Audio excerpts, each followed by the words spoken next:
now for the Shop Report with Barbershop Jay.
Hey, welcome to the Shop Report special presentation of the Turnbuckle slash the regular show, we'll call it. Don't sue us. I, of course, am your host, none other than Double J, and I got my guy to my right, your left, none other than D Gully from the CO Lumbus. What's going on? What's going on? Great to be back with you. Great to be back with you. It's been a while, man. We had some changes and adjustments, and the enthusiasm is back. You know what I mean? And with the enthusiasm, I'm glad to be here, bro. How about yourself? Likewise, man. It's been too long, and we got a lot to dive into. That's the beauty of making up for lost time, right? First, let me preface the fans by saying, listen, I ain't had dinner, and I'm gonna enjoy this pizza sparingly, but I ain't had dinner, so please forgive me. Pardon the rudeness. I don't want us to get caught up in the litigious situations. You understand? All right. So with that being said, those, of course, that may have heard me a little earlier on Paul Feinbaum's show, I mentioned a 2014 playoff that, of course, is what is being highly sought after by the Big Ten Conference and is somewhat being frowned upon currently by the SEC. And what I felt is that Greg Sankey, as we've talked about in the past, Gully, was concerned about losing the conference title game. And when you talk about rapid expansion or expansion in general, that's been, of course, a big topic of discussion, I would say universally in sports right now. Right. But I felt there is a pathway to success while while preserving the pageantry of yesteryear. Yeah.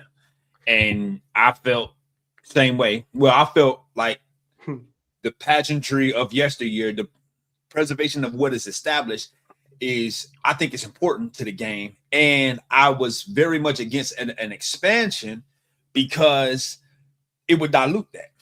I think it would dilute what it meant for having a conference championship game and then having some of these bowl games. And like I said before, we're a decade removed from it, but I did not think that I would miss the BCS, as controversial as it is, or as it was, given so much expansion and how we still have the repetition.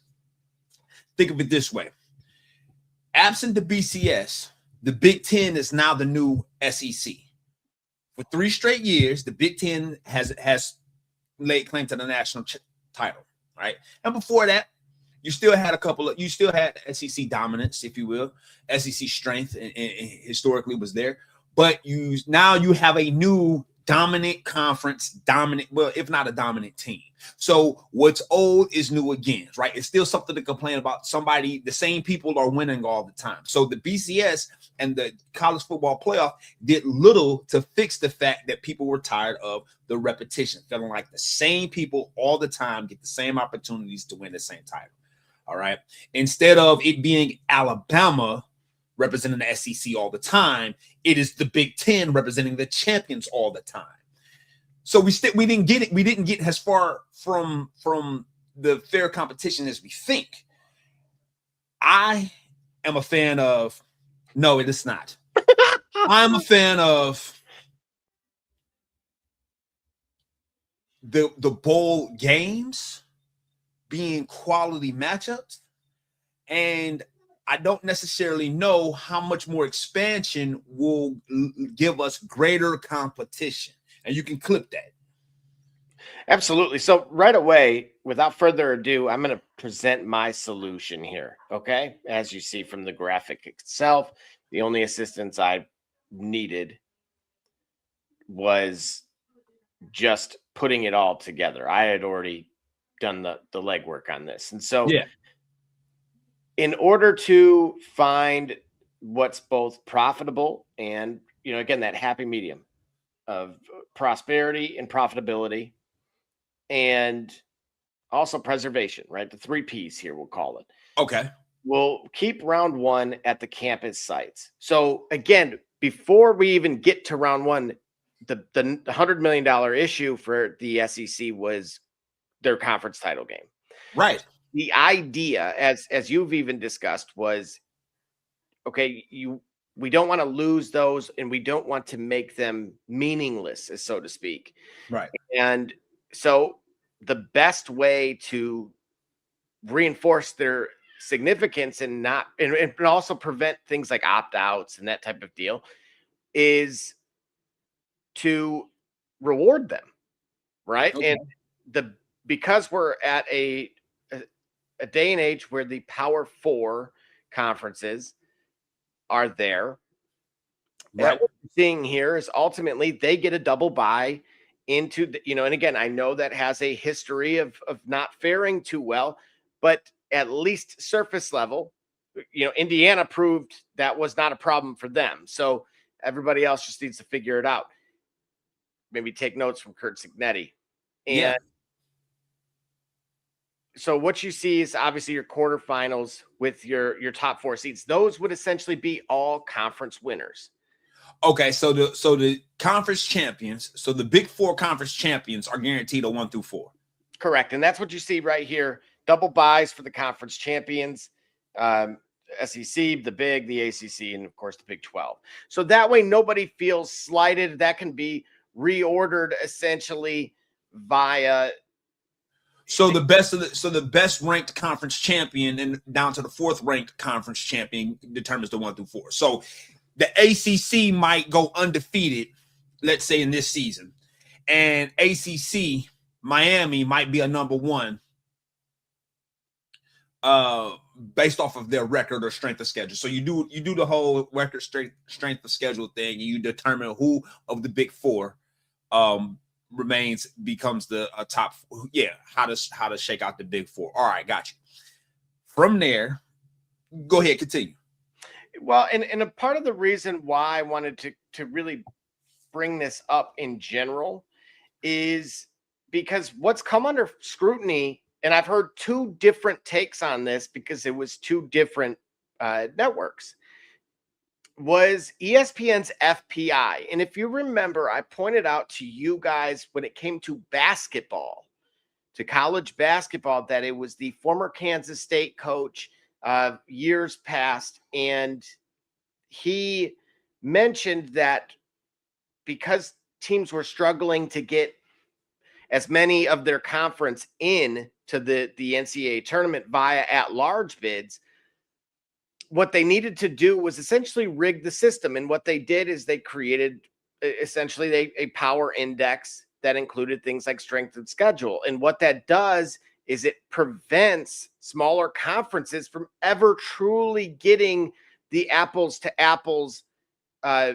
advantage because their conference is deemed naturally weaker. Right. And so with ESPN's current FPI going into 2026, listen to this, Gully. I'm going to tell you the top 15. Better yet, I'll give you the top 16. Ohio State. Okay. Texas. Yep.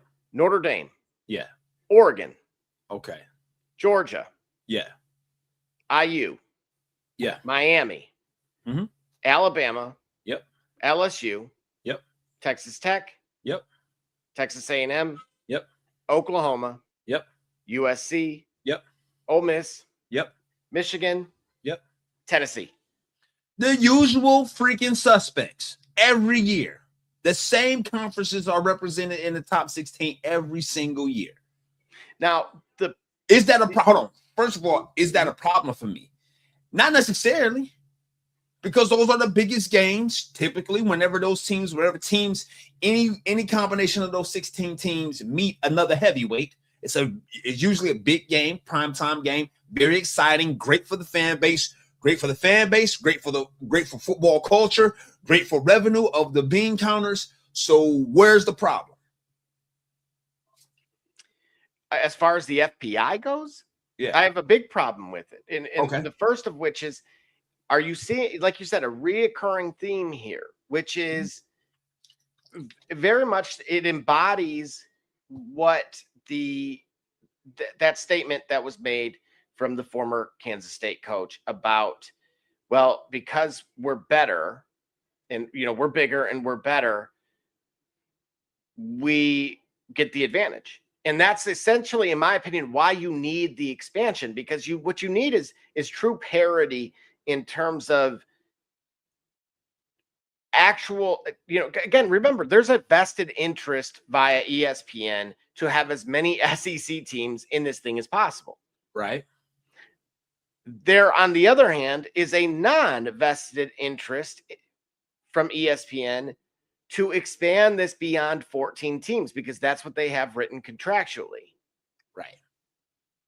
So you find yourselves in this really unique predicament, because this FPI thing is suggesting, well, the SEC is the best conference, right? That's what they're saying. Purely based off the numbers. Yeah, that's what they're saying. But does it remain the best conference? Because ultimately, we got to understand that revenue drives consideration in a big degree, to a large degree. Revenue drives consideration in this case.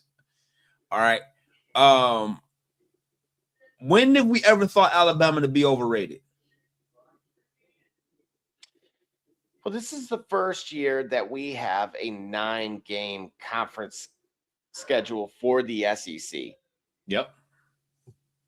Why I'm throwing that in there is it now increases the probability of someone not reaching 10 wins on a season. Correct. Like one of the heavyweights in the SEC not reaching 10 wins in the season. That's right. All right. And why that's significant is how the committee has approached who gets in. Okay. Has a lot more to do with wins than it does any other metric, simply put. All right. So, in my opinion, the Big Ten may have baited the SEC into doing that in the name of equalness, if you will. Okay. Lack of a better term. Hey, we play 9 games. You should play 9 games. And speaking of, on that program, my school catches a lot of strays. But if you go and look, we, as on this program has clearly displayed it before, we also played more CFP teams per season than many. Do you win them? That's not the point. Oh, no. No. Hey, look, Jake Paul got in the ring, Yeah, and what happened to him? All right. But he still got in the ring. A smash. Listen, we don't cuss on this program. But sometimes, hey, we don't cuss on this program. But sometimes a smash whooping is a smash whooping. All right. Just because you felt like you could get in the ring with the greatest of all time or the best in the era. Thank you, T. Don't mean that the facts aren't the facts, and the smash open is a smash open. Just because Purdue don't know how to punch at its weight, ain't got nothing to do with the fact. I mean, hey, they got credit. You know what I'm saying? They got heart. All right, cool. You got heart. All the heart in the world ain't gonna help you if you don't get the skill up too. No, Now, Indiana I figured it out. Didn't you just say it not too long ago before we started here? Indiana figured it out. So Sure. Purdue need to take notes. Well, look, I'll address them really quickly. It's simply put, there's a divide in the fan base on clinging to how things used to be. Yeah. And adapting with how things are. And Correct. to your point, IU had no problem. Again, Kirk Cignetti wanted to be in the state of Indiana because of where he had been early in his journey, and he knew he could be successful there. Purdue. But wait a minute. But hold on. But we got to think about why he was successful. Because he didn't do what many of the other D1 coaches did. Mm-hmm. He went and got sorry, barbershop. He went and got grown ass men. That's right. To play football. Mm-hmm. And he used the current landscape to achieve that goal, which I think made it easier for him to do that than in years past. Point is, the strategy he employed was, in my estimation, was unique. Everybody else, many of the other schools, fought with or against this new NIL landscape to still kind of get the same type of players that they were trying to get before, when it was more landlocked and when it was more restricted. So basically, Alabama grabbed the same Alabama guys that they could, and there were fewer of them available because of the new NIL landscape. Nobody was looking at what Cignetti was looking at and recruiting and getting seasoned, developed talent. That I could tell. Because you know what? I know I'm gonna go out on them and say it, because Indiana is a program in its history had never been looked at as a vaunted football program. Vaunted? More like they were the losingest program. Right. This was very much anybody that's played NCAA football, right, or college football, whatever they call it today, microtransactions. I'm glad they backed off that. But when you learn that they went private recently and who bought them, it starts to make a little bit more sense. I will let you guys all go and entertain that, but I'm glad at least the people did win in this case. In short, Gully, they did add microtransactions to essentially offline single player mode. Your thoughts, just quickly. They did remove them. I haven't touched NCAA or Madden in decades. And just when I thought I might have, I'm going to be playing Red Dead Redemption 2 still in 2026, okay? So whatever virtual players, as much as I love Indiana football or love what they've done, I'm not going to be simulating any games playing. I'm not going through the season. I'm not going through the CFP or anything virtually in Atlanta microtransactions. I pay $80 for a game. I'm not paying that just to press buttons faster or just to make my character move a little fast. I'm good on that. Give me Arthur Morgan and let me find some O'Driscolls in 2026 and I'm good. And you can clip that. Fair enough. Yeah. From my vantage point, I did play the game in 25, and I'm for microtransactions if it's actually beneficial, not just for the sake of having. See, what do you mean by that? Well, like for example, like 2K, I'll pay the extra $15 to get the VC that'll get me to the 85 right out of the gate, or up to a 90, and that way, I absolutely cannot stand that. I absolutely cannot. Well, look, I'll grind out the idea of paying money to get your attributes faster versus actually getting skill and gaining. I don't know what conceivably I would do with microtransactions. Bro, but have you been a 68 overall coming off the bench? Look, I sat there. Because the NBA environment 18 sitting next to Dennis Schroeder. or Schroeder when he had, you know, NBA world champion Dennis Schroeder. I mean, world champion basketball player Dennis Schroeder. FIBA world champ, yeah. FIBA world champion NBA player Dennis Schroeder. Yeah, that guy. Yeah, I was sitting at the end of the bench with him because this is when he was on the Hawks. Many may have forgotten that. Yeah. And we didn't play a lot of minutes. And this is back when they at least had some things. Like I remember I actually fought in the game. Like I feel like that was like a fever dream or a Mandela effect, something. I'm like, because I remember this actually happening. And then that got, of course, suspended and then kicked off the team because I was the last guy on the bench. You need to check what medications you were having. I think you did not take the proper medications. Look, I'm gonna have. I'll double check that. But this is my point. You were 68 overall, and Atlanta VC or whatever else. Being able to pay your way to being better. I don't like it. I don't like it because here it is. Why not actually learn? Why not actually grind and play the game and get better? Why not? But see, what I'm saying is the environment that's created made it such that pay to play is the way to go. So for me being old school, and saying, oh, you should learn to play it the right way and learn to skill up and level up, that's archaic in that environment because there is no benefit really to doing that. If you can pay to get your player has a 95, because you're still pressing the same triangle X square circle, and it don't matter anymore that you leveled up or you paid for it. If you pay for it, actually, it makes more sense. I'm just saying it's just a travesty altogether because it's really you really can only succeed well if you pay, but that's the environment that they set. See, if you leveled up quickly, maybe they should have it a pace where you can't level up, like you know how you got like a bronze, gold, whatever else, where you can't peak to a next level rank if you pay for it. You got to stay there longer, and maybe a guy who don't pay for it, who actually grinds for it, can maybe get to another level rank higher. I don't know, but I'm just saying this is why I play Red Dead Redemption 2. This is why I'm an MMORPG guy, or I'm a strategy guy. I'm not doing this. I'm not. Listen, I got utilities to pay.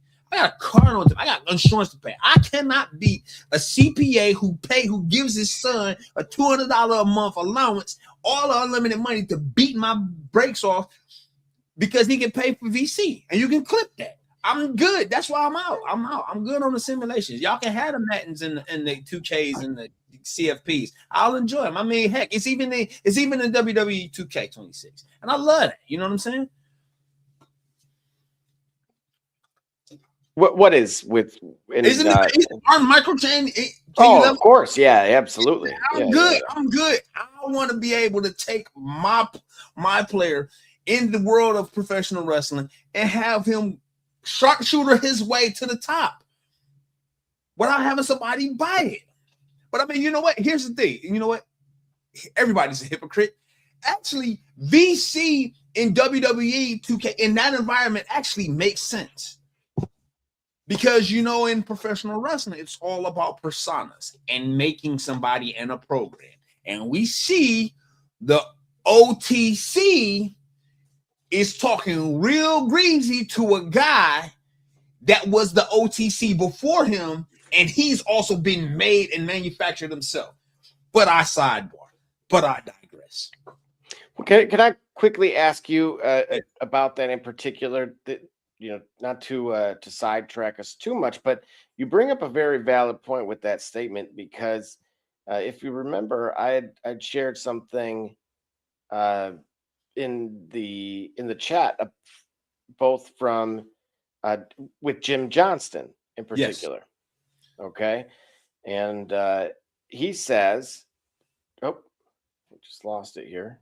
I don't want to paraphrase, but." Jim Johnston on today's entrance music and star creation. So it's both. Yep. And this is in quotes here. It just sounds like noise to me. And all the themes just sound generic. It used to be whether it was my music or a Jimmy Hart theme or an outside band thing. You used to be able to be making dinner in the kitchen with the TV in the other room, and you'd know who was coming out. Correct. You could almost follow the program from the other room. Now I just don't think it's like that at all. And for some reason, the powers that be have forgotten their roots or something of how powerful music is in creating stars. And I further believe that that's why they're not creating either WWE or AEW. They're not creating big stars anymore. There are no new Steve Austins. There are no new Rocks around. And it's because everyone's sort of in this layer of generic. Gully, go ahead. Yeah, it is bad unless you're Oba Femi or Trick Williams or some of our legacy guys who've been around. So, you know, Randy Orton and Cody Rhodes and Seth Rollins and OTC and Roman Reigns. But it's bad for the men. It's even worse for the female on the female side in both big leagues. He's absolutely right. And yes, as much as he sounds like a bitter old guy whose time has passed, because in fact it has, he still can be right. You still can be bitter and lament what it used to be, and it still be preferred to what it is now. So however they go about manufacturing stars, you have to have things. You have to have a look. You got to have mic skills. You got to have a catchphrase. You have something to get the audience engaged. And also, that's what everybody, if you look at everyone that's ever been the all-time greatest, they had engagement from the audience from some combination of both of these factors. They had a look, they had a mic, they had a catchphrase, and they had a theme. Okay. Shawn Michaels embodied those probably the best of anybody in previous generations. That's why I think arguably he could be the greatest of all time. My pick is Bret, but Bret didn't have the greatest mic skills. Bret had a look. Bret had, I mean, of course he can get it done. You know what? And you notice even in the four, I didn't really say in-ring ability because Hogan was the worst of all of them, but he had the best. He had all four, right? I think Shawn Michaels was just better on the mic because it wasn't as predictable. You know where Hogan was going to go, right? Nonetheless, you had those things. Absent a theme, it's hard to do it with. Nobody did it without a theme. Because eventually, even if they had the three, that theme worked. Like, I can't imagine The Rock being The Rock without his theme music. Even if everything else was firing. Even because he had a look, he had a catchphrase, and he had a mic. If he had a generic theme, I don't think it would work, but credit Jim Johnston for that. And Jimmy Hart and whomever else. So he's absolutely right, even if this time has passed. You see, though, when the guy finally makes it, if they make it, if they really put the machine behind you, they'll put the thing behind you too. Maybe that's the key. They want to conserve and penny pinch so much and micromanage their assets. They're not looking at sometimes you have to do things like, if to borrow from another arena, I'm in IT. So whenever companies at scale do a massive IT upgrade, they kind of like throw away, discard the old technology for the new stuff, even though the old stuff was probably still working. So every 3 or 4 years, you get new desktops, even though the old desktops are still working, even though you can still probably run in this era, you probably replacing desktops that were running Windows 11 with new desktops running new Windows 11. So the point is that is a lot of budget. That's a lot of there's a lot of money that you're paying just to stay in compliance, but it doesn't really help you innovate or help a company grow, right? I would say having originality in all of the things from the likes of a Jim Johnston or having those guys being able to license real songs, that might be more of an excessive budget expense, but they don't recognize that's part of the groundwork that you save on yourself by making a star. Every star that I named has a theme that you remember. There's not a single one in history that don't, except for Andre the Giant, who didn't have theme music. What I appreciate most about this, and you can click that.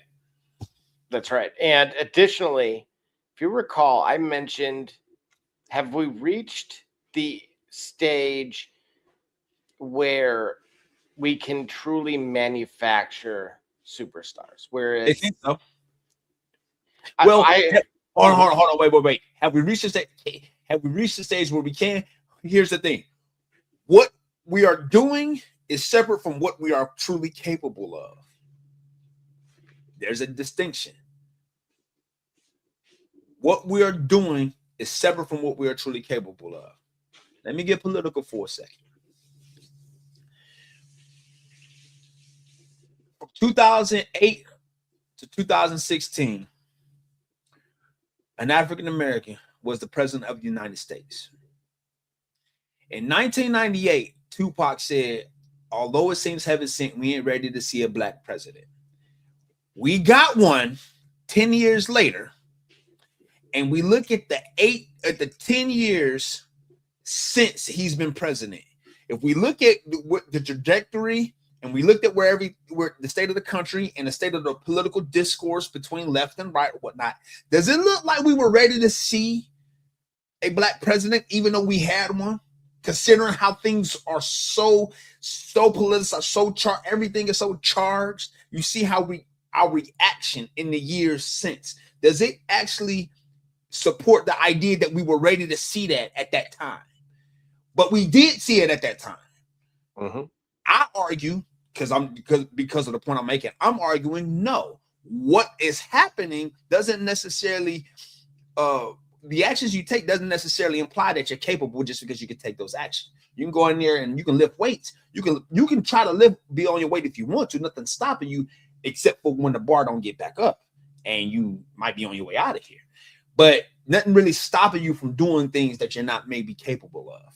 So can they manufacture stars? That's what they're doing. But as you can see, without certain key core original elements, that process is hindered greatly and they lose interest before a star is able to take shape. Give them an original theme. Give them something that superstar can embrace as himself, because he got to hear it all the time.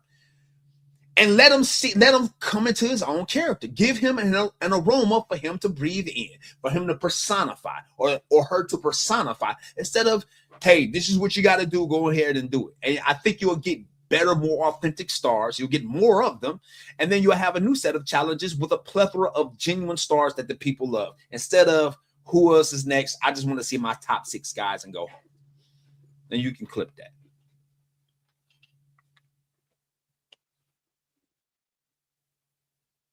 So two quick points. I think a lot of the nature of the restructuring of the deals. Pull us off the screen if we go on this route. What's that? Pull us off the screen if we go on this route. Okay. Thank you, sir. Given that TKO has since approached talent to restructure deals, and in the midst of a contract, suggests a few different things.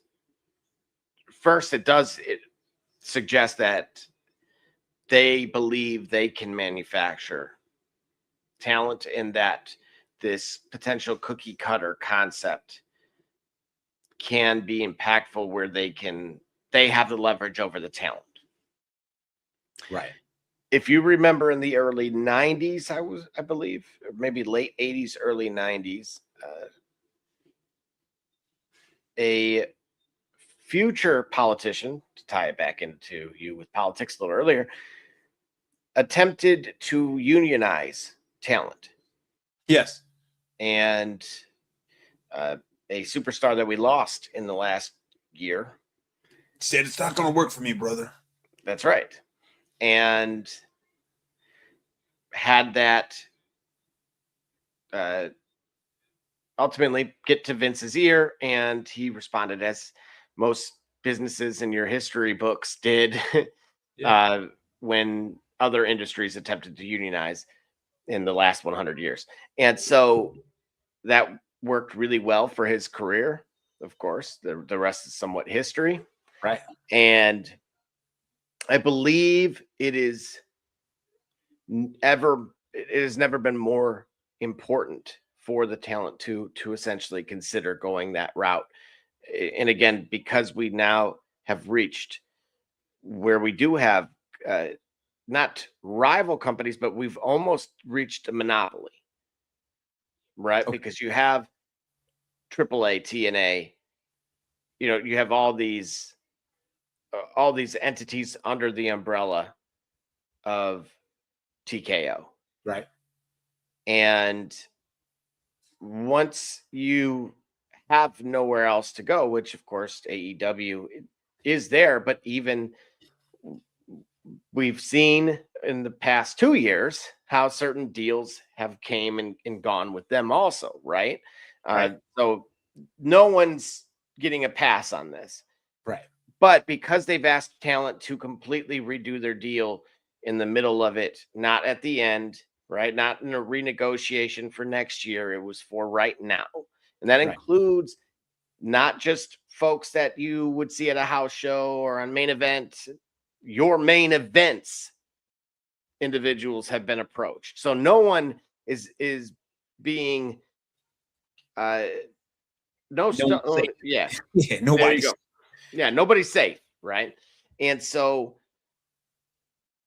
to Jim Johnston's point, if we believe as the company guy, if I were to play that role, that I can turn anyone into a successful face that, to quote Triple H, has the rocket strapped to them, then it is merely the power of choice on my behalf as to whom I want to compensate, because this is why I've, once again, to Jim Johnston's point, let's be honest, Gully, how excited do you get when you hear certain music now? Or do you, Like I told you, Oba, Randy, Cody, Seth, Roman, CM Punk. and how many of them have been from the TKO era, like that came into the TKO? Exactly. I'm sorry. No. Cody returned in TKO, and so did CM No, Punk. right, but I'm saying from a No, but no. But you're right. Not a single one that I named were established in the TKO era. They were all established under Titan Sports, under Vince McMahon, under the old banner, Vince and Paul, if you will, under that banner.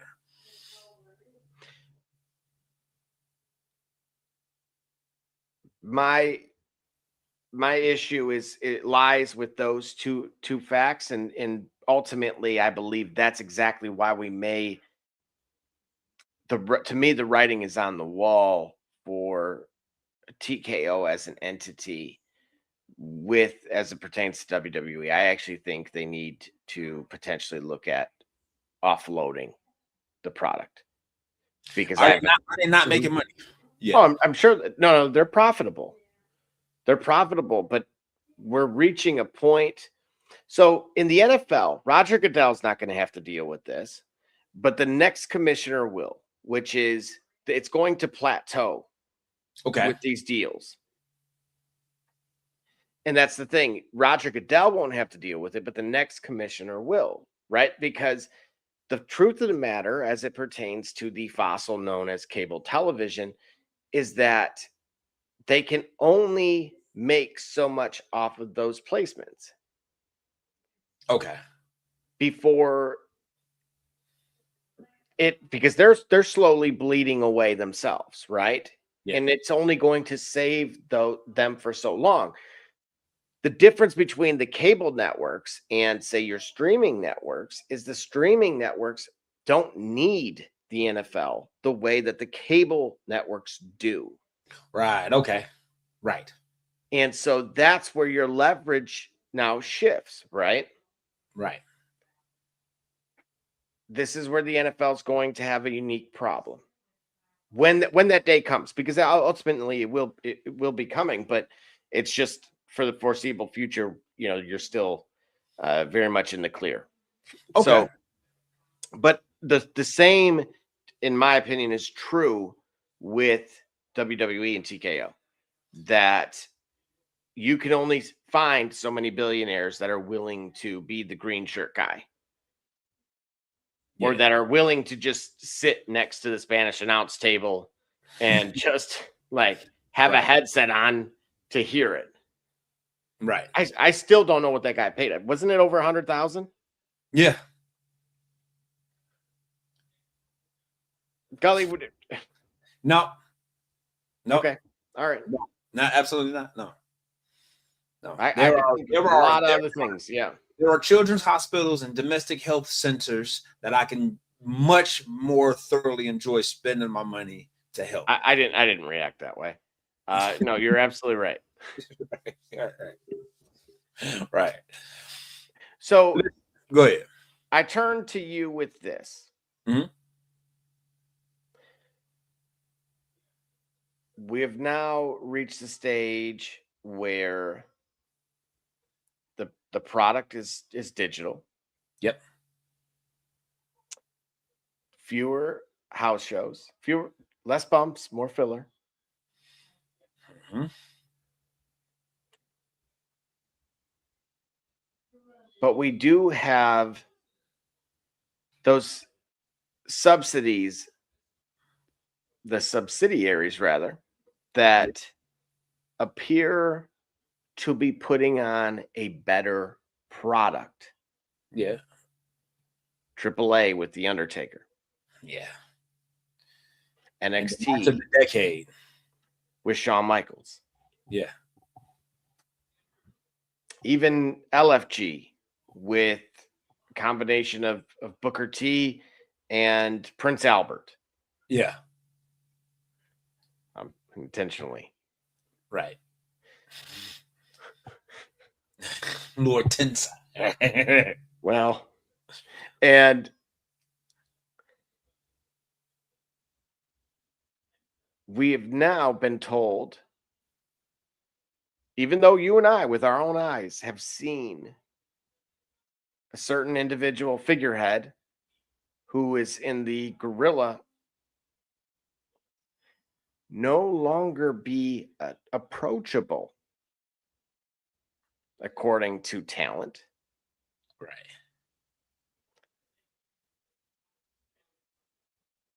Are we on a collision course for change? I think so. Because why would that change? One of the hallmarks of his leadership was becoming a more talent-friendly environment in space. Time off for mental health was a big thing. Being that he was a talent first, and he did the legwork and the stretches, and he went through, think about what he went through in his career. He understands the value, and he understood the need to recognize these are human beings, and we're not just part of a circus, even though that is, in fact, the way the program runs. And I say the program, the industry of professional wrestling, circus. So he humanized his talent to a great degree. So to have that change is a bit unfortunate, because that was a sigh of relief for guys that were being burnt out, and then people he had conflict with, you know what I mean? So for that to change, it is unfortunate. What's responsible for that change, I don't know. It could be him being told that, or him being tired of it, and maybe him being less approachable is because he anticipated having people creating distance, because he's got so much to run that he is expecting people up underneath training up the future to be approachable, and maybe they don't trust the guys they have to talk to instead. But the idea of it is, in order for leadership to really be effective, I got to be able to train my replacement. And if my replacement can do what I can do, then I can level up. But if my replacement can't do what I can do, or if my understudy can't do what I can do, then he ain't really qualified to be there. And so I got to get another one. So maybe that's the case. They don't trust whom they're supposed to talk to now, because this guy has to move even further away, because in the end, the WWE umbrella is the main WWE product, and the TNA brand, and the AAA brand, and the NXT brand. And so that's a lot of brands for you to be like the one guy that's approachable to everybody. Speaking of worlds colliding. Mm-hmm. WWE is now going head to head with AEW directly. Same night, same city, bigger arena. And they're doing that with the AAA brand. Correct. They picked the right one. They picked the right one to do it. This is actually pretty. It's pretty impressive for AEW that you got this much attention from WWE. That effectively they acknowledge that AEW has poked the bear in getting the attention of the wrestling fans or the casual fans or the fans who like actual professional wrestling. There's still an element to AEW that I hate the no sell in AEW. I hope they calmed that down. I don't know that they did, but absent the persistent no selling, overall you're getting what you want, and you're getting talent performing, and you're getting personas that are great performing against one another without a whole lot of filler. Well, I don't know if this. But now you're putting that against, but you're putting AEW, which is doing what I think is better. What AEW does better than WWE, they're putting that up against AAA, and has evidence by El Grande Americano versus El Grande Americano. AAA of any brand is capable of delivering the type of product that AEW does. This is where I'd say AEW poked the bear. I don't know how this is going to turn out. It's going to be a bad night if you got tickets. Look, you can't lose. Either way, you won't be losing. You won't be losing. Serious question. Could we potentially see the 2026 version of the Invasion? No. I don't think so, because, well, if we did, I think AEW would be more likely to do it. I would encourage it. In what way? You would see AEW stars invade WWE product in the WWE arena? What are they going to do? They would panic. If there's a look, here's the part of me thinks, maybe from my recollection of that day and hearing the story from Nash and Hall's perspective, being on the other side of that gate, that a part of me believes if that security guard had opened that, it would have been the best thing that could have ever happened for it. That history itself would have been rewritten that day. Not because of the outcome of the two actually seeing one another, but what would have the ripple effect from that?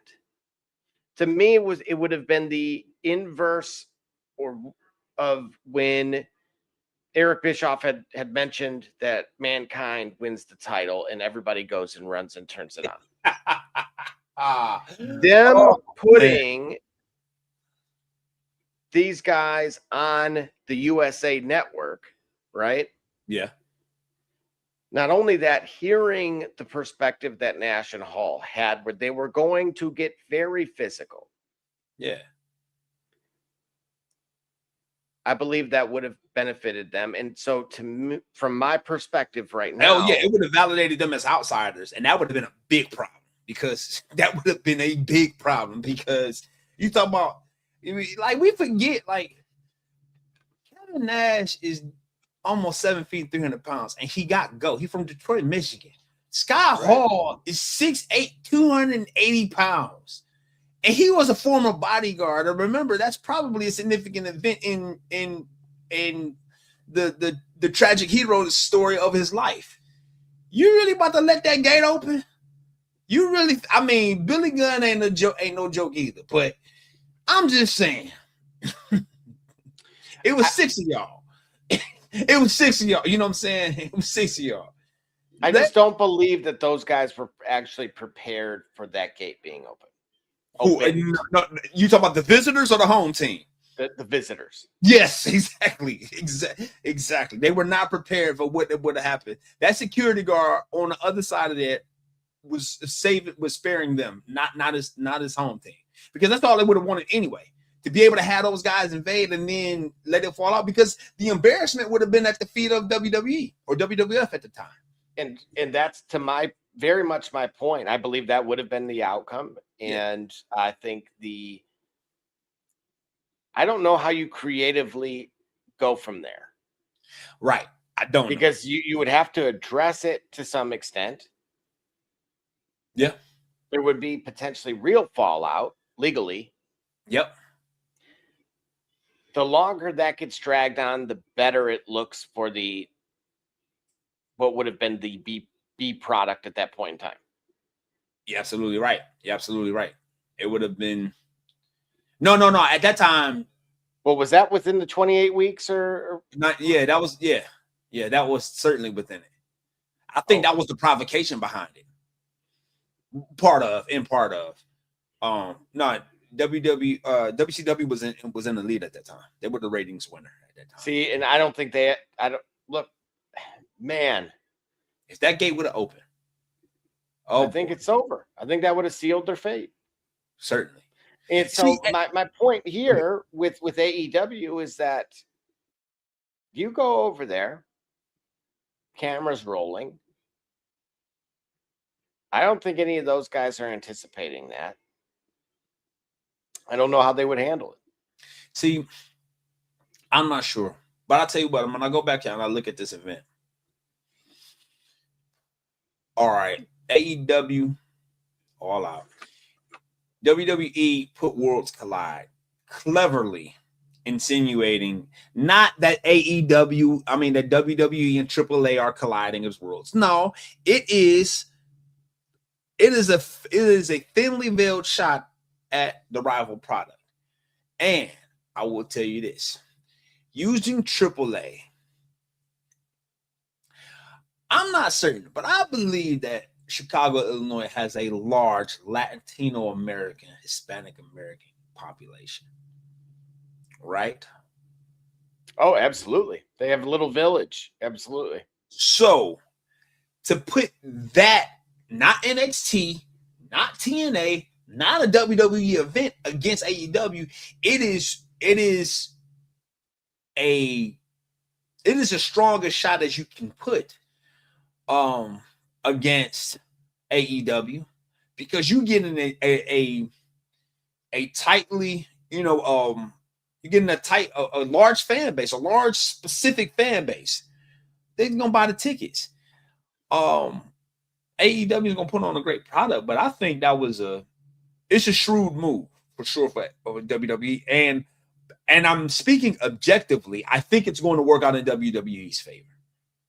All right. Well, it would have worked out better in their favor if ESPN isn't the exclusive home of WWE PLEs. But if it was on Peacock, oh my God. Well, you walked right into this from my perspective, because good old JR attributes the low ticket sales for SummerSlam to WWE not having any white hot stars. And then in quotes, I would say that WWE doesn't have any one wrestler that's just white hot. You got to have somebody hot, somebody that people are talking about. And they don't have that right now. They have a lot of great talents. I'm not saying that, but it's always been a matter of how they're utilized. They got to do a better job of utilizing their talent and seeing where that takes them. You got to get somebody hot. Wrestling has always been, at least in my opinion, an attraction-driven business. That's like when Austin was on fire. He would come out, they'd do a run-in or something, and it worked. They got ratings. People loved it. Right now, WWE doesn't have somebody in that role. What say you? I don't think he's wrong. I would like when these guys make these takes, give me an example.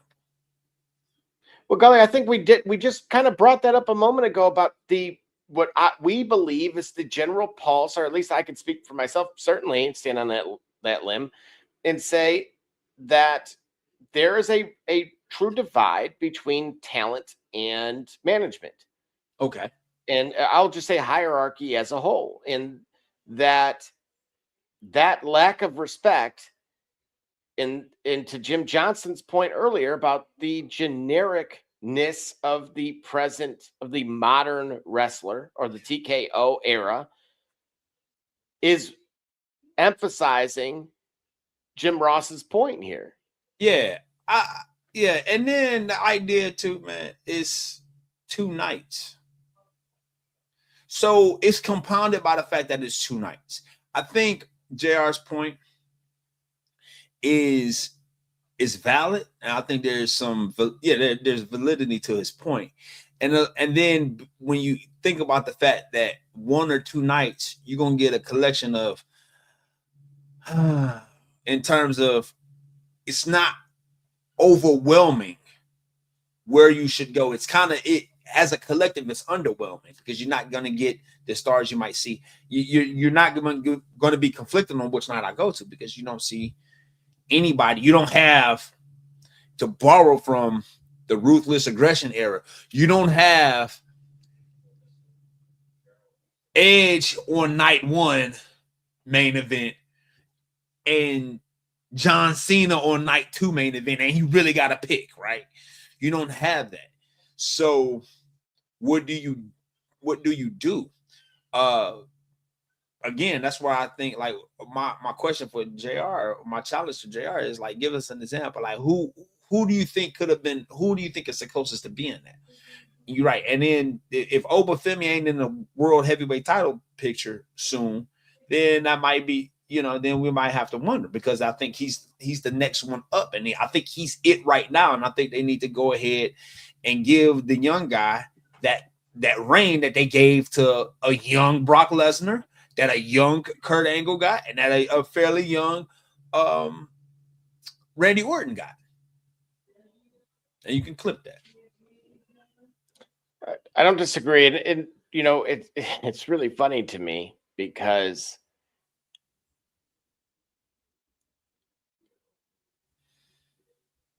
Tom Brady says he thinks he could have at least one match in WWE. He's waiting for Nick Khan to make a storyline for him. And in quotes, "I need to get an invite. I've been waiting for Nick Khan to come up with some storyline for me to get in the mix." If they don't put Tom Brady versus Peyton Manning in a mixed tag team matchup, oh my goodness. Tom Brady versus Peyton Manning. Oh, listen. Tom Brady versus the Peyton and Eli in a tag team match versus Tom Brady, and who would you pick? Who would it be? Who would be his tag partner? Well, wouldn't you be better off with, like, maybe like Arch Manning, somebody a little younger? No. Look. Look, you got Tom Brady versus the brother he beat and the brother he couldn't. But who's going to be with Tom, right? Because he even says in this quote here, "My boy Gronk's done it. I've seen Logan Paul do it." So he's mentioning former teammates. He got to bring Gronk. Tom and Gronk versus the Eli versus the Mannings, the brother he beat and the brother he couldn't. That's it. Listen, you can clip that. Tom, I got you, bro. Eli, Peyton, come holler at me. I got the whole thing built out. We can get it done at WrestleMania Vegas. Is that a good enough draw for you? For a calamity, I'm telling you, man. And then Tom gets the pin, Eli 1, 2, 3, and finally gets the victory in the big event that he never got during his playing career. Oh, come on, man. It's right there. And you can clip that. Yeah, I have mixed feelings on that one, but we'll see. I think you may be onto something, certainly. Here's what we have Saturday night. Michael Cole has confirmed that CM Punk and Cody Rhodes will face Gunther and Sami Zayn as the main event. on Peacock. Am I reading that right? So the main event on Saturday will be a tag team match with CM Punk, the WWE champion, teaming with Cody Rhodes, the guy he meets at SummerSlam for the title, against Gunther and Sami Zayn. Oh, I love it. I love it. I love the dysfunction that's going to occur, costing the tag team matchup for CM Punk and Cody versus Gunther and Sami Zayn. I like it. I don't mind it. I like it. I am not disappointed in that at all. You know, we've seen this in the past, right? Okay. Matter of fact, isn't AEW doing the same, something similar with having Omega and Ospreay along with Moxley? Yeah.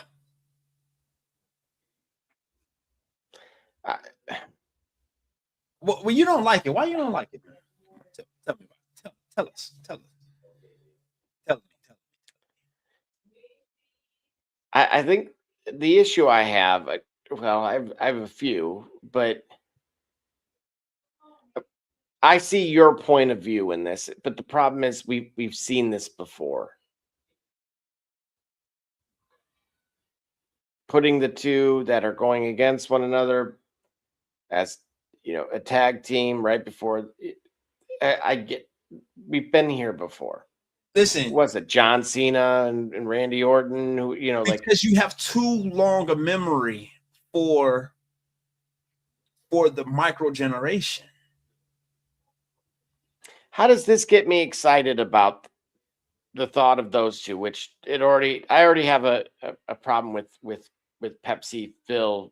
I feel like he's embodied what he said he wasn't. Oh, you done bought that Kool-Aid too, bro?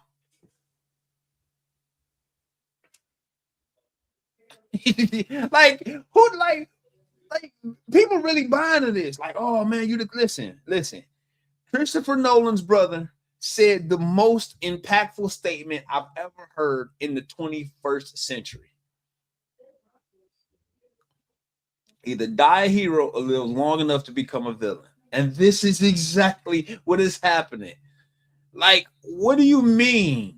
He's buying he's becoming that which, like that promo. Hold on, who said that? Wasn't it? Was it Roman that gave him that in that promo? Right? Yeah, Roman gave him the promo. Yeah. I mean, it was clever. It was cute. It's a potent. Hold on, wait a minute. What am I looking for? No, it's potent, right? But bro, when you're 48 and you done did it all,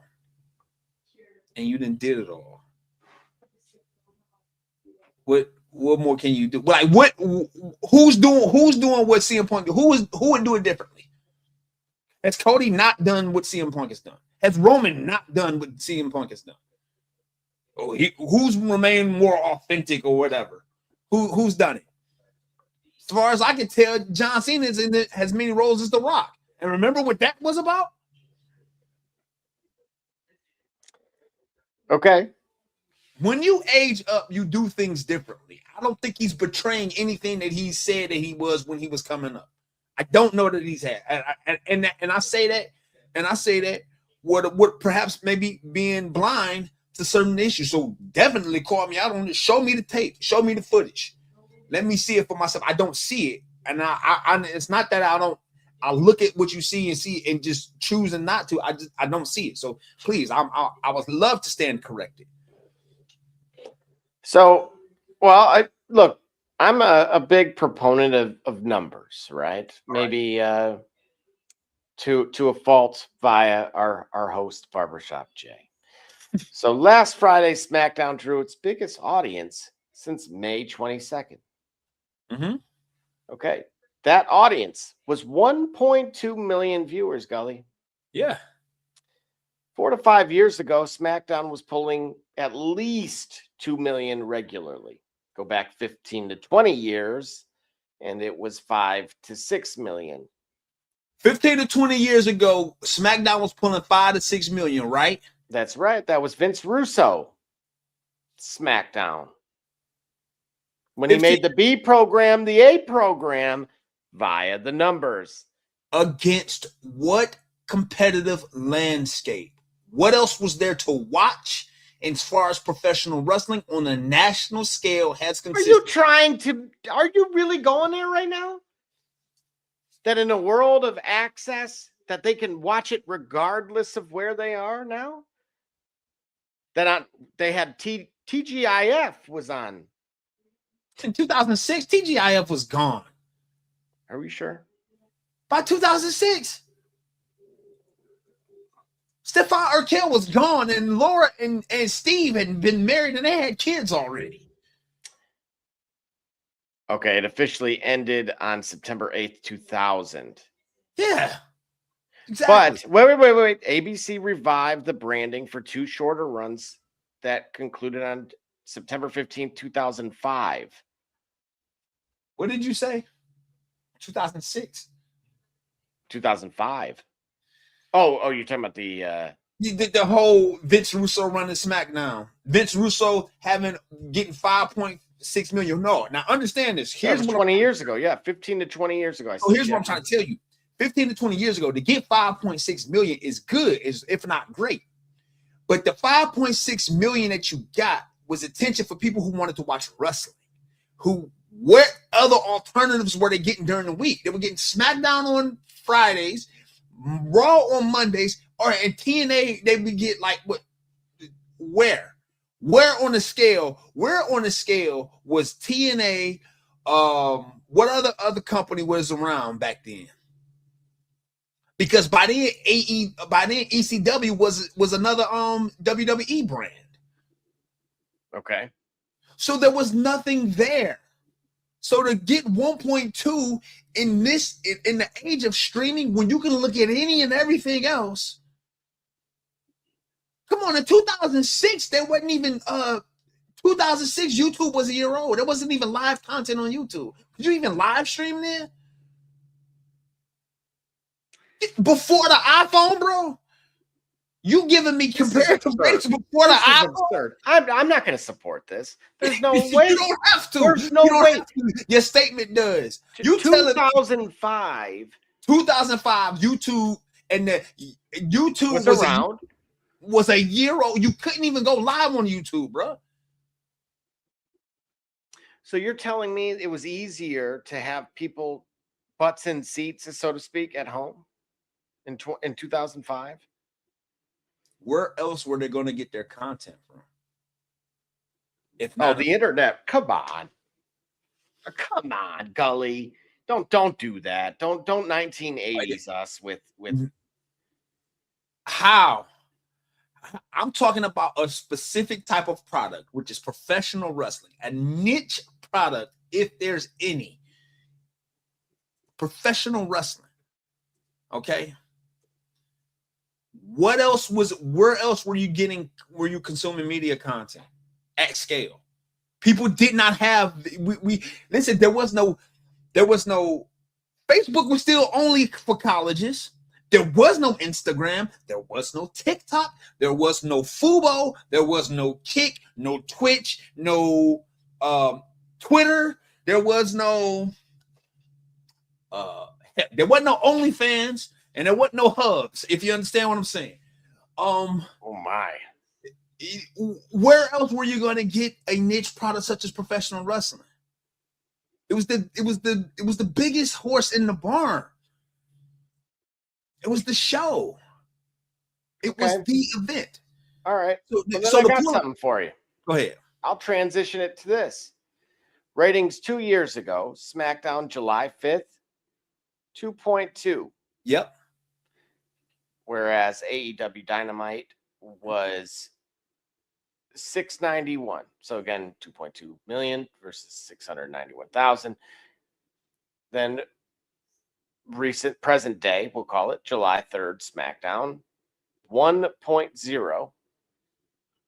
Dynamite 779. Closer. So here's the interesting takeaway, right? So you have about 80,000 increase to Dynamite. Yep. And you have a reduction of 1.2 million, essentially. Yep. Where did the 1.1 go? Because they didn't go to Dynamite either. How you figure they didn't go to Dynamite? The numbers, bro. The numbers. 691 versus 779. So, yes, there was an increase. You could say of the 1.1. On what day? This is July 3rd and July 8th of 2026. July 3rd and July 8th, 2026. All right, listen, man. Here's the thing. You know what? When it comes to numbers, we act like people don't got other to do. like this is no. So I've given you the long version of this. Why I know I'm not meant for certain corporate atmospheres because you're an apologist. Yeah, I am an apologist. What I'm saying is, if Cody Rhodes as champion got better numbers than CM Punk, then I can live with it. I can still live with whatever numbers he's got. But I'm saying the low numbers, it's as if when you have wrestling product, your product is the best thing ever, and your numbers got to support it being the best thing ever. It cannot consider that people might have other to do. And so when the numbers are low in the lull because of other exigent circumstances, it's as if you are a failure. When really, nah, bro, it's like the middle of something. Like, what else is there not plenty of things to do in July 4th weekend? Are people not at Myrtle Beach at scale? Well, you just brought it up. Okay, well, they got to be at Myrtle Beach on their iPhones watching it. Like, this is it's the dead of summer. Gully, here's what I got a big problem with here. In both of those examples, what we see is dwindling figures. Okay. This is why I gave the example earlier of what the NFL would face and why I believe that reality is knocking on the door for TKO and just the IWC as a whole. It's something has changed. Whether if you want to call it, there's that level of attrition is substantial. It's substantial because everything is everywhere all of the time. And so you're comparing numbers and expectations to when your audience was more captive, and when they're dwindling, you think it's because your product is failed, not the fact that you're getting competition to general apathy. Your competition is apathy. It's not other programs or other content. It's just everything's everywhere. So what happens is people starve for people who are just bored because it's just everything is everywhere all the time, either turning their TV off or they find something that could just be a bit different. It's apathy. It is not, hey, well, all right. So in AEW's case, they might be taking some of that audience away, but about darn time. They've been around since 2019. In 7 years, they finally started getting to the rear view of WWE. After 7 years, when we thought even 3 years ago, we was looking at hoping that Shane McMahon would buy the company to turn it around. So in 7 years, they finally are 8 legs back of WWE. And you can clip that. My issue is this. That negative 1.1 in a matter of 2 years. We can suggest it's what the why behind it is what you provided. Okay. We could also say that there's in general more layers to it than that, inclusive, or not to be limited to what platform it's being, platform changes, right? That I still think that has a big to do with it. So one of the biggest things as it pertains to the World Cup, and a lot of folks that are talking about soccer spoke specifically about just that, about access being an issue, because at one point in time there was the Apple TV MLS deal. So if you can't see the games, how are you supposed to ultimately watch it, right? And so to your point here, you yourself have fallen victim to this, and myself included. But what is the long-term impact? It's kind of like Chernobyl in a way, right? Or just the concept of, hey, there's an initial blast from said item, and then here's these long-term effects that occur. This is something I've been very much discussing as it pertains to youth sports, a much broader level, but I think it can be the way that they look economically at places like Gary, Indiana, and say this is what economic decay looks like on, and this is MJ. Yep. And the Jackson family, including Marlon, Tito, rest in peace as well, Jermaine, Jackie, Reby, Latoya, Janet, and Joe and Catherine. Sorry, I digress. By having an example like that, you can potentially say, here's what our long-term impact is. Okay. If you have less people watching, Yep, you have less people buying merch. You Yep. have less people identifying with the product. Yep. You have less people that are trying it in their backyards. Yep. And ultimately, you have less people attending, viewing, consuming your product, which means they are doing something else. Yeah, with their time. Right. How do you ultimately address that clear and obvious issue? Because we said, all right. Mhm. So first thing, much as I like CM Punk, if I'm being objective about it, then the first thing you do is you move it back into somebody who can move the needle. So if that's the case, then you take the title off of Punk, bring it back to Cody, bring it back to Roman, or find that person, right? And that's what we talked about a little earlier. You have to address whom you're building and why.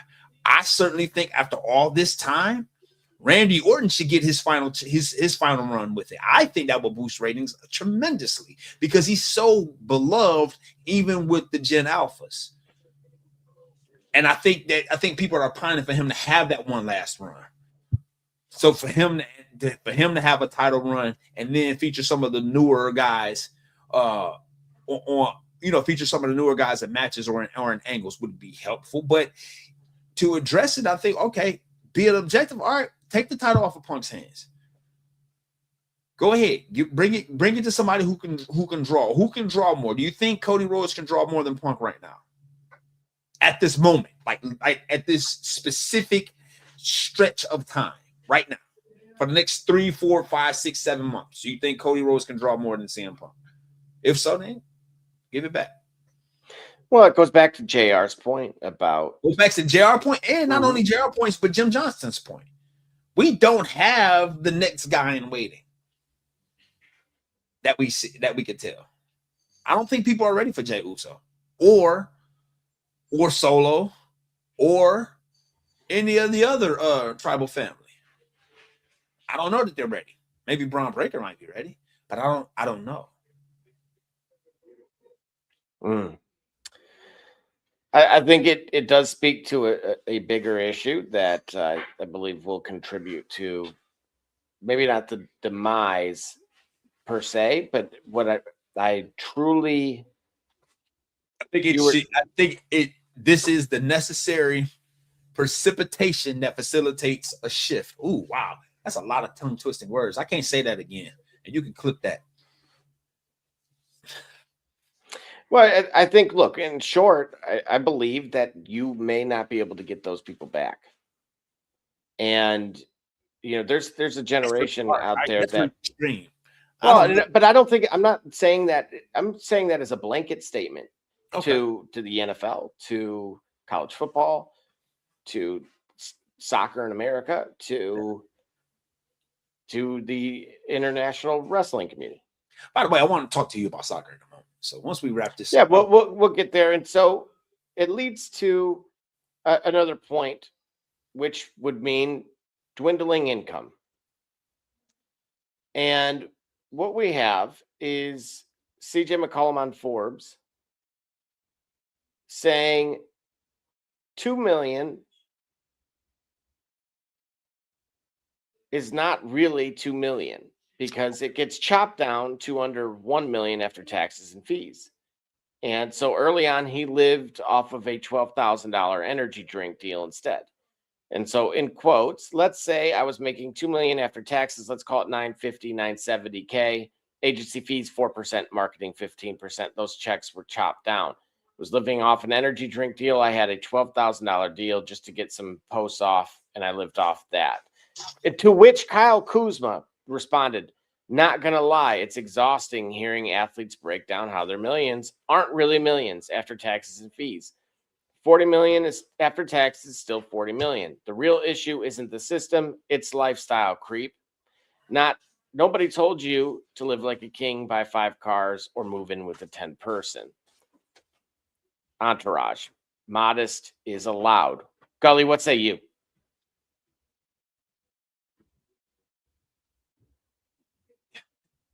yeah, complaining about how life-changing income is slashed, and after slashed is life-changing income.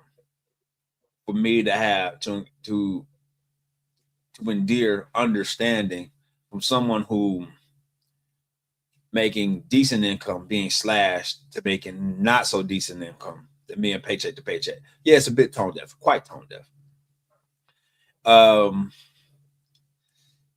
So I don't, and I think decades of athletes being handed lots of money and squandering it, and the lessons, the many lessons that I'm certain that they get at some point once they enter the league or before they enter college, by firsthand accounts of those guys who blew it, or by third-hand accounts of those agents who talked about it. There's enough examples for you to know, look, this is how you move, and this is how you act.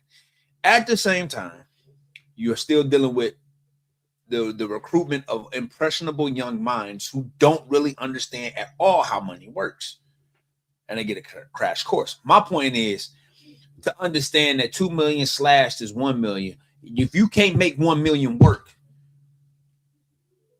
because you used to 2 million, or what, because you expected 2 million, if you can't make 1 million work, I'm struggling to have sympathy for you. Well, here's another interesting point, and let's see if you feel any differently about this. The same Kyle Kuzma says, after sitting here watching NBA free agency this year and overall NBA movement over the past 2 years, somebody has to say it. The new CBA was sold as parity, but the first and second apron are starting to function like a hard cap on player value, team continuity, continuity, and player movement. Teams are no longer making purely basketball decisions. They're making fear-based apron decisions. That means good players get squeezed, homegrown cores get broken up, fan favorite teams lose their identity, and the overall product loses some of the nostalgia that made people fall in love with the NBA in the first place. This isn't about players not understanding business. It's the opposite. We understand that the NBA is a business. That's why the NBA PA has to operate with elite business acumen, elite negotiating strategy, and real foresight. The owners in the league walk into those meetings with killers that continue to run circles around us time and time again, with elite lawyers, economists, cap experts, media strategists, and long-term business operators. Players deserve a PA that is just as sharp, just as prepared, and just as aggressive about protecting our upside. Too often it feels like the players are informed about or after the fact instead of being truly educated and empowered before decisions are made. That cannot continue. The next CBA is a do or die moment for us players. It's only going to get worse for us. We need transparency, accountability, and a serious reevaluation of who is representing us, how they're representing us. This is not anti-parity. This is pro-player, fan, and product. The league is strongest when players are valued properly. Great teams can stay together, and the people representing us are operating at the same level as those sitting across the table. At some point, this conversation is above me because they're talking about player parity among players.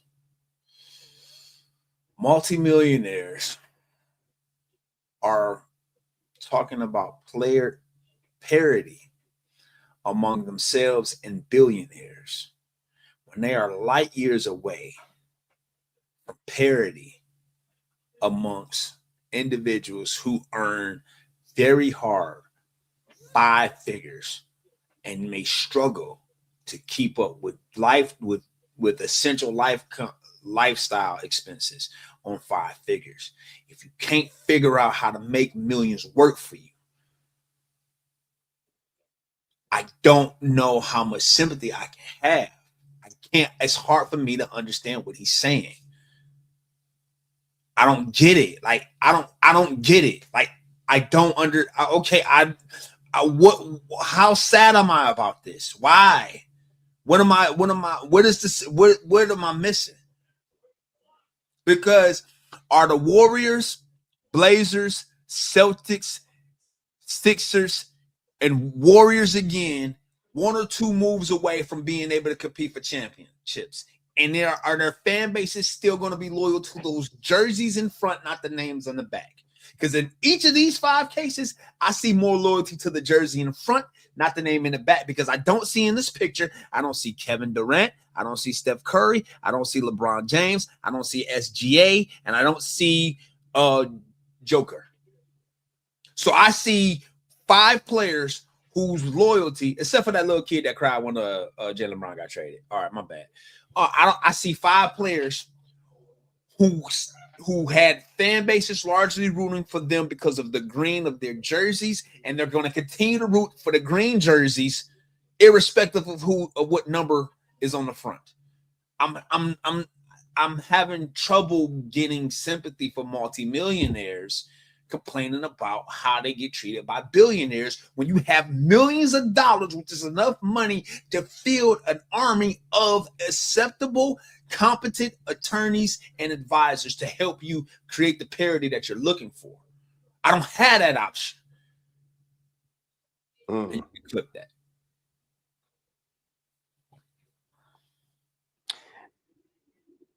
Look, I think there's a little bit of truth here, but let's also look at the Pistons circumstance, right? Okay. Obviously, Jalen Duren had a very he had a disastrous playoff run. Yeah. And apparently all that's been offered was a qualifying offer. So you have not seen him at Summer League with Cade and the rest of the group. And it's just reiterating to Kuzma's point. Now that they're actually in line to be able to give him the salary he's looking for. I think but in general, this is kind of what's occurring. Tobias Harris had to walk in order to even make that possible. Right. So they're calling it again in the name of, they're saying kind of parity, but in reality, it's salary suppression. You want me to take millions of dollars less to keep my teammates there, and I'm supposed to be upset at you about that? Right. And they're trying to create that same narrative in college football right now, right? The high school player getting $12 million like Bryce Underwood. Okay. And the transfer player getting like Sorsby, who was the kid from Indiana, then Cincinnati. He was a topic of discussion because he was Pete Rosing it at Indiana, and ultimately was going to be he got $4 million from Texas Tech prior to him being asked to leave the program after the Attorney General was going to sue Texas Tech. and because he was going to play this season. So again, 12 million. Bryce Underwood, unproven, didn't have the best year, but Belleville kid, I believe in him. Whereas this other kid who has some reps gets a different dollar amount. So they're trying to create that type of environment as well. That's also part of the what was just a small fraction of the bill that was at the Senate level from Ted Cruz. Okay. Of capping essentially what you could give via position and transfer versus incoming freshmen. Why does the government need to be like? What are we doing? I don't. It's a lot to this that I don't like. Why do senators need to be involved? Well, you got to remember. I'll answer that for you. There was a venture capital firm out of California that was attached to this that would be able to determine the fate of any expansion or of any conference in the future. And they also would own the collective rights of the media rights of basically everybody. Okay. Which currently, of course, those are all owned by the conferences and the teams themselves. So okay. All right. Okay. So do you want a venture capitalist firm? No, absolutely. On the surface, it seems like what are we doing? On the surface, it seemed like, well, why do we need to get the government involved? On the surface, because it's like, okay, it seems like too much money being made. Now the government want to put their hands in it. But if it's explained the way you explain it, and if it's valid the way you explain it, then that government intervention in this capacity does make some sense. Because worse than a government is a venture capitalist that ruins an institution for its own sake. It don't help the people. Like, when you hear venture capitalists, you might say, all right, that might help the people because capitalism is what we do. It's the system we run by, blah, blah, blah, whoop, whoop, whoop. But really, when something's gutted, a long-standing institution or businesses is gutted and sold for parts, that aspect of culture is gone, and people make a lot of money by carving it up, by butchering it. All right, get it. So in that case, government intervention to help prevent that sort of thing is necessary. Cool. I understand that. And I'm not upset about that. I didn't know where that was going, though. You know what I'm saying, before you said it. So I appreciate further elaboration on that. Still, in the professional space, I'm supposed to lament a billionaire. See, because now I'm in a position where I'm about to say something that makes me sympathetic to billionaires, when really I'm thinking about the concept of business. Look, I'm a billionaire and I want to pay. All right, I'll make it real simple. Steve Ballmer paid a lot of money to somebody to plant a tree and never reach an NBA final. Am I crying that he did? No, I'm not crying. I'm not upset for him. I'm not feeling bad for him. But I'm looking at, this is the money I invested for a result.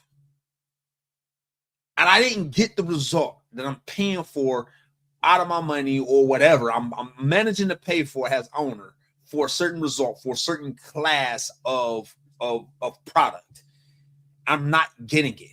But I continue to have to pay more each year, and you continue to want more and more and more from me, but I don't have a guarantee that I'm going to get players that will be able to compete at this level sustainably and give me that product. I don't know how much. That's where I'm at from my owner perspective. I'm trying to see, make it make sense, literally. No, I don't disagree with you. First and foremost, private equity out as it pertains to me with anything, and especially sports. So I'll leave it at that. Then before we do proceed here, Gully, I have we'll take one quick break. Yeah, and we'll jump into the soccer talk quickly, and then I have, in closing, a new segment for you Oh boy, something new. Yeah, let's get right to it. All right. So without further ado, we will be RB. It's K Cunningham, and you watching the Shop Report. I'm Harvey Diallo, and you watching the Shop Report. My name's Chris Murray, and you're watching the Shop Report. Oh, you're Jay Knight, you're watching the Shop Report. Max McKee, you're dropping in on the Shop Report. Barbershop Jay, Quentin Hines, Super Bowl champion. I'm ready. Let's do it. I'm on. Hi, I'm Mars Edwards from Murphy Stadium, and you're watching the Shock Report. Hey, I'm Billy Butler, and thank you for watching the Shop Report. Hey guys, I'm Les Norman, former Kansas City Royal, and you're watching the Shop Report. Commander Brown, Detroit Rivers Mountain Training, and I'm watching the Shop Report.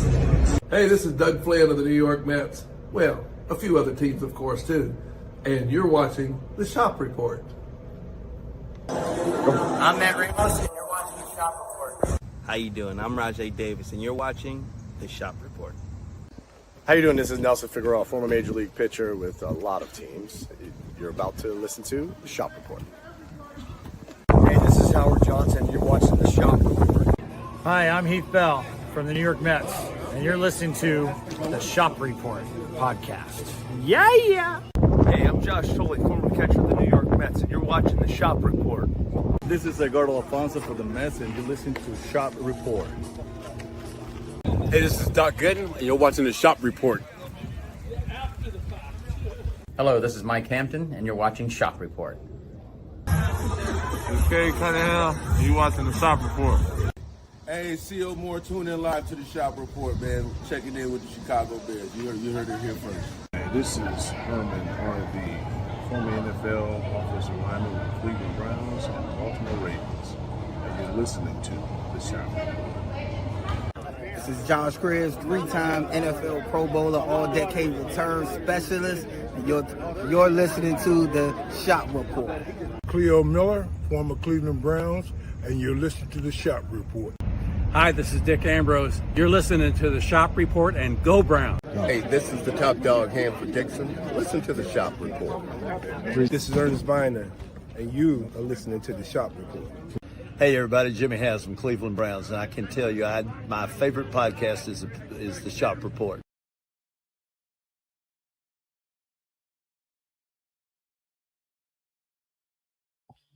And don't you forget it. All right, just like that, we are back. D Gully. Quickly, we got the World Cup final here coming up. Yeah. And of course, we've talked a lot about expansion today. I, of course, displayed my desired CFP that would also, as you saw on there, had some bowl games that exist that currently don't get more than 10,000 fans or tickets sold that I think would add a lot more value to those. But we saw the World Cup expand, and now it looks like it's going to expand yet again. Fair or foul? Wow. 64 countries. How many teams already in the World Cup? 64, right? How many more teams on the country I mean, I'm just saying, like, look, man, if you can't make it to the top 64, what are we doing? I mean, if you're the 65th best soccer country in the world, like, then get it together. Well, I will say this. So remember, currently we're at 48. It would expand to 64 in 2030. I will say this. If you wanted to try to make it make sense, which I believe it can, here's what it would mean: 128 games. And then, of course, it eliminates this third place game that kind of feels a little... It feels like the third place game in fantasy football. What's wrong with that? A lot, in my opinion. Why? Do I care that I'm third in fantasy football other than from a monetary standpoint? What else do you care for? Right. Get a Ricky Bobby, first or last, Gully. That's no, because you do get an opportunity to see a team. You do get an opportunity to see another version of elite soccer. Because I mean, in the third place game, you're talking about teams that should have been there, right? That should, like, what if, and then you get the seeds, if you will, of next World Cup or next World Championship matchup, whether it be like the international games that might be 2 years later, or the FIFA game. So I don't mind seeing the third place game for teams that got so far traveling internationally and not quite making it to that gold medal game. They still got something to play for. Still got something to play. They don't go empty. They don't go home and empty-handed. And for the fans, you're still seeing elite soccer. And then you got, you already here. You get a chance to see a team that almost could have won it. Play again. I don't mind the third place game. Well, I'm okay with the expansion. I have heard both arguments, even as it pertains to 48, where these games that are, someone tried to argue they were a little bit more meaningless because and I kind of disagreed with his point. Because back in the day, you needed to either finish in the top 2 spots, and so you had to win. And if you had to win by a certain margin. And to me, it got more complicated, right? And that is how the global game, to me, has been disconnected from America, in my opinion, right? When you start getting complicated, like, what do you mean they have to win and they have to win by X amount versus just win the game, right? Just win the game, yeah. And then you're in, right? I actually feel like that benefited with the 48 this past World Cup. That helped immensely because the casual, I wouldn't even call him the casual. I would just say a human being with a pulse that was introduced to this for the first time, got to see the fans. And again, I as I stated on Paul Feinbaum's show, like, hey, watch the USL, right? I get it. MLS might not be attainable for you via Apple TV. USL is vastly different. It is deemed a rival league. It is deemed still semi-pro. There are tiers. They are going to bring promotion, relegation, which is what you see across the globe. So you're going to see desperation. And that's what you see at the World Cup is desperation, effort. Because if you lose, you go down. We don't have that here. We've stated, countlessly, we reward failure in this country with our sports teams. The rest of the leagues globally do not. So I like what we have, but at the same time, as I stated on the show earlier, I have to drive my kid to Illinois in 48 hours in order for him to get seen by 5 scouts from Liga MX in Mexico. In addition to that, I have to send an email to request him to be eligible to attend this college combine with 20 universities, that they're only taking 20 kids his age. Okay. And it costs $250. That doesn't include the nearly $500 in monthly dues. That doesn't include any travel to any of these events. It doesn't include any of those additional associated costs. And what's happened is this country has priced out its talent. You're not getting the best players. You're getting those that can afford it. Right. And I say right because that's because it's all it's money. And the rest of the world's the academies are both profitable, right? Because again, they use the verbiage of selling a player's rights, right? Essentially trading him. But if you were the team that person played for, when you sell the player's rights, you're allowing them to negotiate one-on-one, you get paid for that. You get compensated for that. Some cases, depending on their age, it could be $100 million, right? It depends, on that wonder kid. And there's some clubs that's their entire business model for the most part. When you look at, I think it was 2018 Dortmund, or recently, they had Holland from Norway. They had Bellingham from England. You literally had arguably the best, today, right? Like and they were all young. Right. And so they naturally made an enormous amount of money with those guys. And so it just depends. But the way that the United States works, if Aiden's team, if he were to go sign with one of those teams, they get nothing. And so because that's the case, right, where the way they have it set up is the best players survive, right? They're paying their way, that not the parents, that the clubs are, hey, we're covering all of this. Think of it like a scholarship, right? So it's the talent. It weeds out the bad players that you get told before you're way before you're 16 years old, like, go play baseball, go play football, go play something else. This sport is not for you. And we're not doing that here.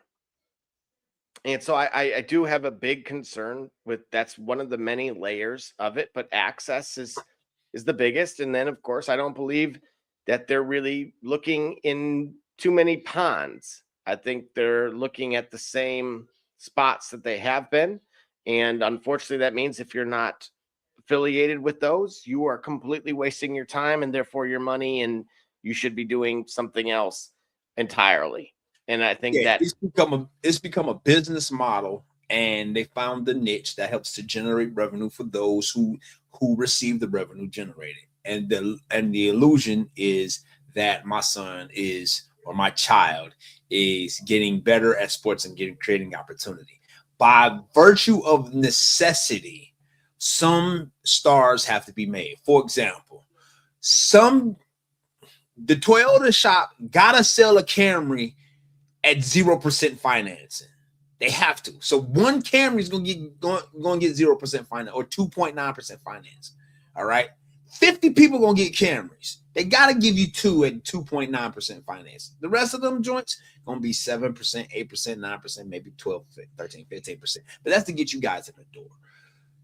That is the unfortunate business model. Because here's the thing: when we talk about sports say, hey, you can make money, you can become a millionaire, you can change your family's life. I just gave Kyle Kuzma virtually the third degree about it being a multimillionaire, complaining about what he gets from billionaires. So again, at the risk of sounding like a hypocrite, the consistency is that you're talking about lots of money be generated. So the opportunity to make a lot of money will be the opportunity to collect a lot of money along the way. And hopefully you have enough skill and wherewithal to last to get your money back for all the years of blood, sweat, and tears that you've invested as a parent and as a child in order to get there. But yes, it's an ugly system. It takes advantage of the purity of wanting to be an athlete, and knowing that you're an athlete and you're perhaps living out your dream, and the economic implications or the economic freedom attached to you being a professional athlete, all being compromised by business people who make a business model, selling you on the dream and underselling you on how difficult it truly is. I don't disagree with that. And so you can clip that. I do believe that that's a part of this that's going to have to get changed. And Gully, we have a new segment here, part of Name That Superstar. Oh boy. And it comes from NBA Live 2003. Ooh, wait a minute. You may have to make that full screen, but this Keon Clark. No. Sacramento Kings 21, right? No, that's Cleveland Cavaliers. 21 Cleveland Cavaliers? Hold on. 21 Cleveland Cavaliers. That is Here's another one, but this is now from same player from but this is NBA 2K9. Ricky Davis. No, he was no. He wasn't. No. Go back. 21 for the Cavs in 2003. In 2009, in NBA 2K9, he was number 7. Oh, I love this, by the way. I love this game. All right. 21. So I'll go back. Here's the original image. That's As you see, you see Elton Brand down there. Yeah, for the Clippers. That's right. Number 21 for the Cavs in 2003. And it wasn't Darius Miles. Thank you, Merit Beauty. Appreciate it. Very cool. All right. Was it Darius Miles? He's gone. And it wasn't Ricky Davis.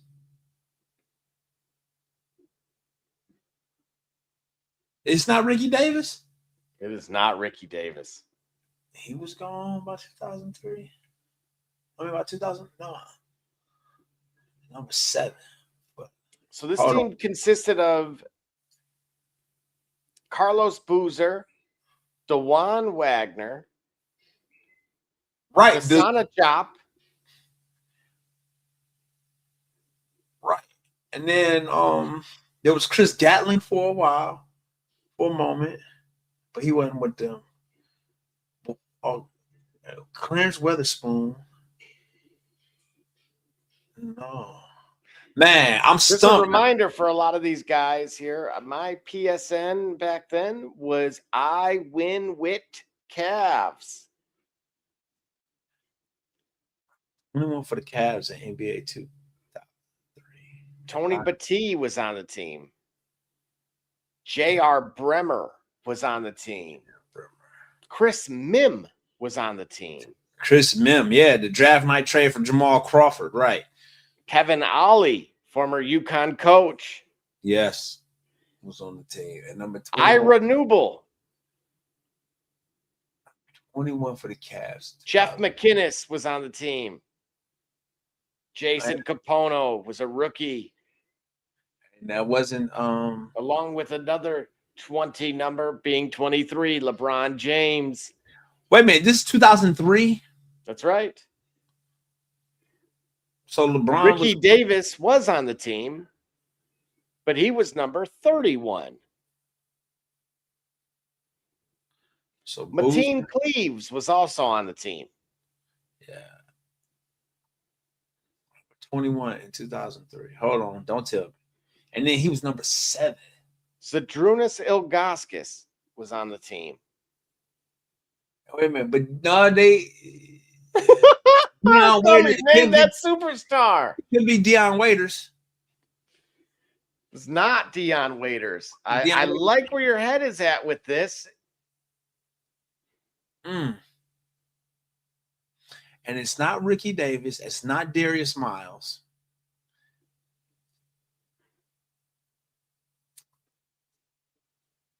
Boozer, LeBron. He went to number and in 2009 and 2K9 he was on the Celtics. I don't know who it is. Who is it? Gully, you were tripping over it multiple times. This is players who skipped college. A year before Kwame Brown was picked first overall, Darius Miles had become the first high schooler taken earliest in the draft when the LA Clippers took him at number 3. Once compared to KG, Miles' career didn't, of course, resemble that of the big ticket, as he never developed quite into that star, but there was a brief moments of time where he looked like superstardom was destined because he was rated an 87 in NBA Live 2003. And his dunk rating was a 95, making him very much your prototype of like a KD without the 3.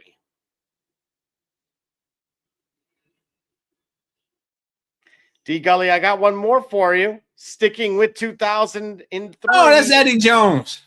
Darn.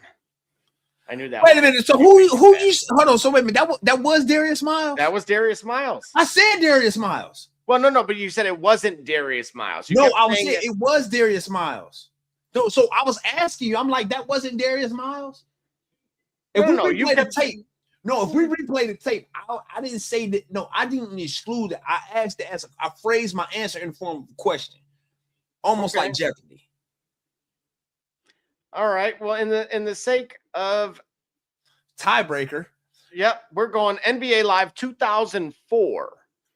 So 35. That's That's the not Rick Indiana Smits. Pacers.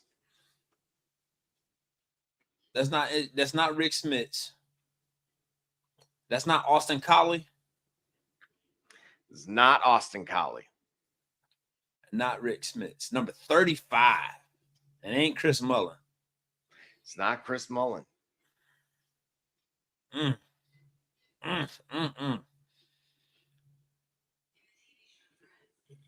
So, interesting fact about this particular player is that on the PC version, he actually is a free agent. He's not on this roster. It's not Skidishvili, is it? It is not Skidishvili. It's not Skidishvili. No, I'm legit stumped here. I'm two for two, but this year I'm gonna be 2 for 3. Well, wait a minute. I'm gonna give you a little bit of help to spark your memory here. This individual won a title as a member of the San Antonio Spurs in 2003. Danny Ferry? That is correct. He had joined in 2000 after 10 years with the Cleveland Cavaliers. And that offseason, he was part of a 3-team trade that sent Brad Miller to Sacramento, Ron Mercer and Hito Turkoglu to San Antonio, and Scott Pollard to Indiana. Yes. Scott. Okay. Yeah. Scott. Yeah. That is Danny Ferry, the first Duke graduate to win a title. Now, he might not be the first, but he among the first. I think he's the most notable. While Pollard played the next 3 seasons for the Pacers, Danny Ferry opted to retire. Hence why he's a free agent in the PC version, but he was on the roster of the PS2. Then became the GM of the Cavaliers, responsible for help facilitate the trade to get Larry Hughes into the Cavs uniform. All right, man. Well, that about does it for me. Absolutely. Likewise. All right. Good show. Any final thoughts from you? Expansion has got to make more sense than it currently does right now for any of the teams expanding. Obviously, I think it's more about their chance for revenue, to increase revenue versus truly garnering opportunity and for the competitive landscape. And for that reason, it gets confusing. It dilutes what currently exists that I think is already large enough to remain competitive and to give opportunity for teams. Too much expansion is dilution, and remember, more concentrated, more potent, right? I would need further understanding for me to understand why a millionaire complains about still having millions, even if it's not getting more millions. Maybe it's because he just wants that from a billionaire, even though I ain't a fan of all the billionaires, right?